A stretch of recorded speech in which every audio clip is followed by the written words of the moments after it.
मित्रों, सब्सक्राइब करो मेरे चैनल को और सपोर्ट दिखाओ। तो चालू करते हैं। आज हम एक्सप्लेन करेंगे तुम्बाड़ को।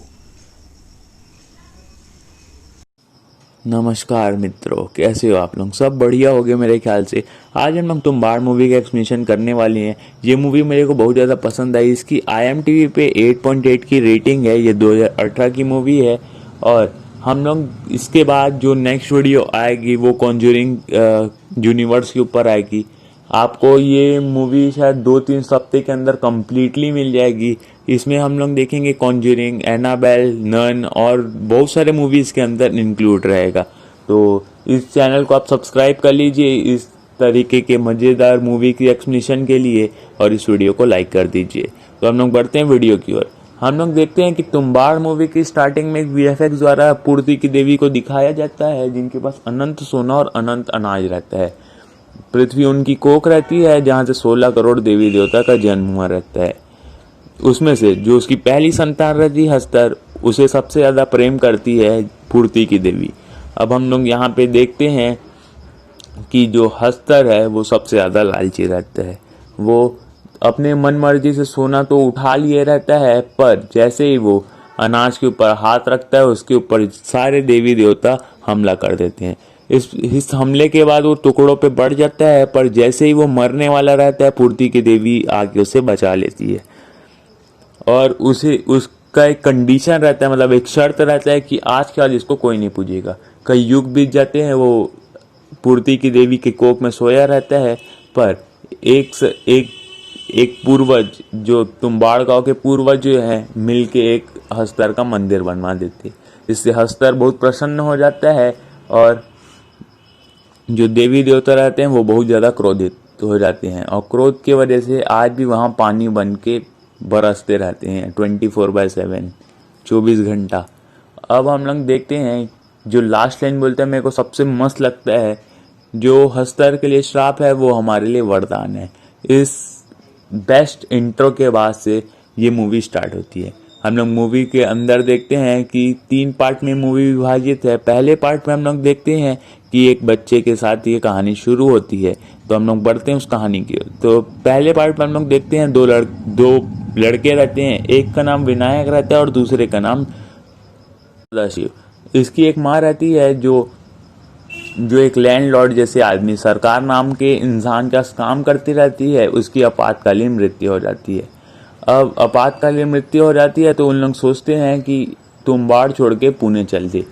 अब पर जो उसका बड़ा लड़का रहता है विनायक, वो बहुत ज़्यादा लालची रहता है। वो बोलता है कि अब सरकार के मरने के बाद वाड़ा हमारा हुआ, जिसके अंदर सोना खजाना छुपा है, और इस खजाने का राज शायद दादी को पता होगा। और उसके हम लोग जस्ट नेक्स्ट सीन में देखते हैं कि जो सदाशिव रहता है वो पेड़ से गिर जाता है। अब वो पेड़ से गिरता है तो बहुत ज़्यादा चोट लगी रहती है उसको। और जो विनायक है वो अपनी माँ को बुलाता है। अब उसकी माँ उसको पास के वैद्य के पास लेके जाती है, पर वो विनायक को बोल देती है कि कहीं दादी अजीब सी हरकत करे तो तुम उन्हें बोल देना, सो जा दादी, वरना हस्तर आ जाएगा। अब हम लोग देखते हैं कि उसकी दादी उसको खजाने के बारे में बताते बताते अपने रूम की तरफ जंजीर के द्वारा खींचती है, और यहाँ पे खजाने के बात करते हुए जो हमारा विनायक है वो भूल जा रहता है कि उसे क्या बोलना है। जब वो नीचे गिरता है उसे याद आता है जैसे तैसे बच के, तो वो बोलता है सो जा दादी, वरना हस्तर आ जाएगा, और इसके बाद उसकी दादी तुरंत सो जाती है। अब हम लोग नेक्स्ट सीन में देखते हैं कि एक तरफ जो सदाशिव रहता है उसकी मृत्यु हो जाती है। अब उसकी मृत्यु का बहुत ज़्यादा दुख रहता है उसकी माँ को। उसकी माँ और विनायक आग लगाते हैं, उसके बॉडी को अग्नि देते हैं। और यहाँ पे से हम लोग देखते हैं कि जो विनायक रहता है वो बोलता है कि हम लोग यहाँ से नहीं जाएंगे, और उसकी जो माँ है वो बोलती है कि यहाँ से हम लोग चल लेंगे पुणे, और यहाँ कभी वापस नहीं आना है तुमको भी। अब यहाँ पे के बाद हम लोग देखते हैं तो जो विनायक राव रहता है वो जवान हो जाता है। जो पार्ट 2 चालू हो जाता है। अब पार्ट 2 में हम लोग देखते हैं विनायक राव बहुत ज़्यादा जवान हो जा रहता है, और उसकी जो दादी है, जो उसका पुराना घर है, वहाँ जाते हैं। तो उसे सबसे पहले एक धड़कता दिल दिखता है पेड़ों के बीच। वहाँ पे वो दिल और किसी का नहीं, इसी की दादी का रहता है। वो अपनी दादी के पास जाता है और ये सब खजाने के बारे में पूछता है, पर उसकी दादी बोलती है कि मैं तुम्हें नहीं बताऊंगी। और उसके कुछ समय के बाद वो कन्विंस कर लेता है, तो उसकी दादी बोलती है तुम मेरे ऊपर आग लगा देना, तभी मैं तुमको बताऊंगी। उसके बाद हम लोग देखते हैं नेक्स्ट सीन में कि वो एक वाड़ा जो सरकार का था वहाँ वो चल लेता है। अब वो सरकार का जो वाड़ा रहता है वहाँ वो अंदर गेट की तरफ दिखाते हैं। फिर वो खोजते खोजते वो पूर्ति की देवी का बहुत बड़ा सा फ्रेम दिखता है उसको, और उस फ्रेम को वो देखता है सबसे पहले और उसके बाद उसे हटाता है। है, उसके नीचे उसका पूर्ति की देवी का कोक रहता है। क्योंकि हम लोग देखते हैं नेक्स्ट सीन में कि वो एक सिक्का देता है अपने मुनीम को 30 रुपये उधार पे रहता है, और वो सोने का रेट, जो सोने के एक सिक्का का रेट है वो 100 रुपये रहता है। अब उसका मुनीम भी उसको देखता है कि ये 100 रुपये का सिक्का है, तो वो धीरे धीरे जो अपना विनायक राव है वो अमीर होना चालू हो जाता है। और यहाँ पे जब हम लोग देखते हैं, अगले सीन में ही देखते हैं हम लोग कि जो उसका ऑफिसर रहता है उसका तबादला होने वाला रहता है। एक जो उसका ऑफिसर रहता है मुंशी की, वो पहचान वाला रहता है। अब हम लोग ये सीन में देखते हैं कि वो भी यहाँ पे विनायक राव को एक लड़की को मतलब रासलीला रचाने के लिए छोड़ देता है, और उस लड़की को वो 50 रुपये देता है यहाँ रोकने के लिए।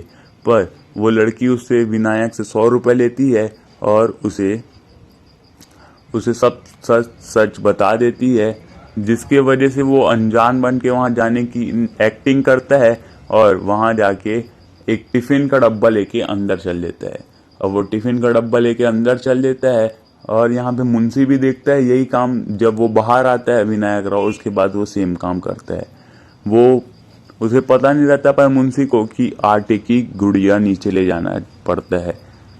और यहाँ पे हम लोग देखते हैं कि हस्तर उसे छू लेता है, जिससे वो भी अमर हो जाता है। पर उसको अजीब सा कुछ हो जाता है उसके साथ, मतलब जिसको हस्तर छुआ है वो अजीब से हो जाते हैं और अपनी शायद मेमोरी सब भूलना चालू हो जाता है।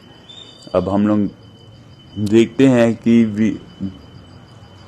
विनायक राव भी नीचे उतरता है, और उसके बाद वहाँ पे वो एक घेरा बना देता है आटा की मदद से, और हस्तर को पुकारता है। और यही सीन रहता है जिस समय हम लोग पहली बार हस्तर को देख पाते हैं। अब हम लोग देखते हैं कि हस्तर आता है और उस गुड़िया को वो फेंकता है, जिससे वो गुड़िया खाता है और उससे सोना निकाल लेता है। अब यहाँ पे उसके मुंशी को वो तड़पता हुआ देखते रहता है, पर उसके ऊपर वो आग लगा देता है, क्योंकि वो आग नहीं लगाएगा तो उसकी वो जब तक ये दुनिया है तब तक वो ऐसा ही रहेगा करके। और यहाँ से जैसे तैसे वो बच के फिर से ऊपर चल लेता है। अब यहाँ पे हम लोग देखते हैं, अब ये पार्ट खत्म हो जाता है और हम लोग चल देते हैं पार्ट 3 की तरफ। अब पार्ट 3 में हम लोग देखते हैं कि विनायक राव के 3 बच्चे हो चुके हैं, जिसमें से जो पहले नंबर मतलब 2 लड़की और 1 लड़का रहता है। और एक लड़का जो रहता है वो एक पैर से थोड़ा मतलब अपाहिज जैसा रहता है। अब उसे वो घर पे ही ट्रेनिंग देता था अपने, क्योंकि अब वो भी बुजुर्ग हो चुका था थोड़ा करके, वो ऐसा काम अभी फिर से नहीं कर सकता, इसलिए वो उसे रस्सी में चढ़ा के ट्रेनिंग देते रहते हैं। अब हम लोग एक दिन देखते हैं कि वो उसे तुम्बाड़ ले जाता है और आटे की गुड़िया को वो बोलता है कि नीचे रखो, मतलब वहीं बाहर ही छोड़ के आने के लिए, और वो उसे नीचे लेके जाते हैं।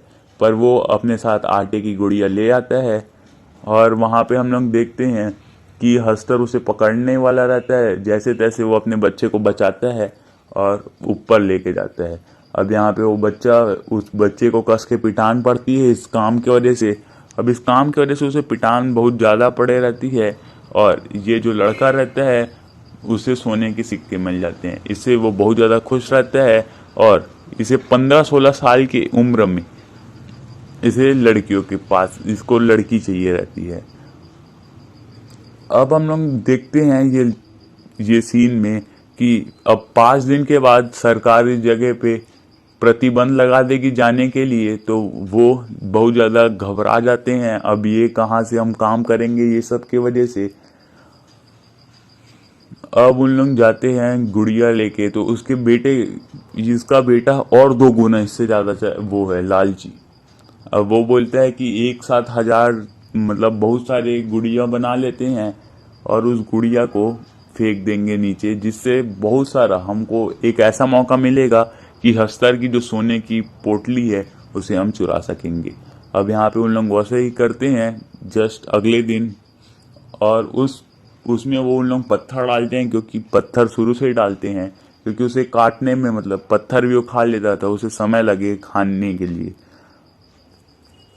अब इस सीन के बाद हम लोग देखते हैं कि उन लोग सब नीचे जाते हैं, और जैसे ही उन लोग डब्बा खोलते हैं और एक ठोक को निकालते हैं, उसके बाद दूसरा तीसरा जब निकालना चालू कर देते हैं तो वहाँ बहुत सारे हस्तर आ जाते हैं। अब ये मेरे को बेस्ट और एपिक सीन लगा लास्ट वाला, कि जब उन लोगों का बचने का कोई आसार नहीं रहता तो विनायक राव रहता है जो अपने पूरे शरीर भर आटे की गुड़िया लगाता है और वो ऊपर चढ़ना चालू कर देता है। अब हम लोग यहाँ पे देखते हैं कि उसे भी हस्तर ने छू लिया था, क्योंकि वो आटे की गुड़िया ले रहा था। ये इसको भी वो श्राप लग जाता है कि ये भी अमर रहेगा। और उसके बाद हम लोग देखते हैं कि उसके बेटे को सब समझ आ जाता है कि ये सब चोरी जो ये सब हम लोग कर रहे हैं ये सब गलत है। अब हम लोग देखते हैं कि उसके बेटे को सब समझ आ जाता है, और जो उसका जो पिता रहता है उस कंडीशन में भी बोलता है, ए लो तुम सोने की जो क्या बोलेंगे पोटली को ले जाओ, पर वो नहीं ले जाता और उसके ऊपर आग लगा देता है। यहाँ पे मूवी ख़त्म हो जाती है। ये मूवी मुझे बहुत ज़्यादा पसंद आई ये सब सीन की वजह से, और इसके जो गाने हैं वो भी मुझे पसंद आए। तो मिलते हैं हम लोग नेक्स्ट वीडियो में, तब तक के लिए बाय। ये वीडियो अच्छा होगा तो आप ज़रूर से इस वीडियो को लाइक कीजिए, सब्सक्राइब कीजिए।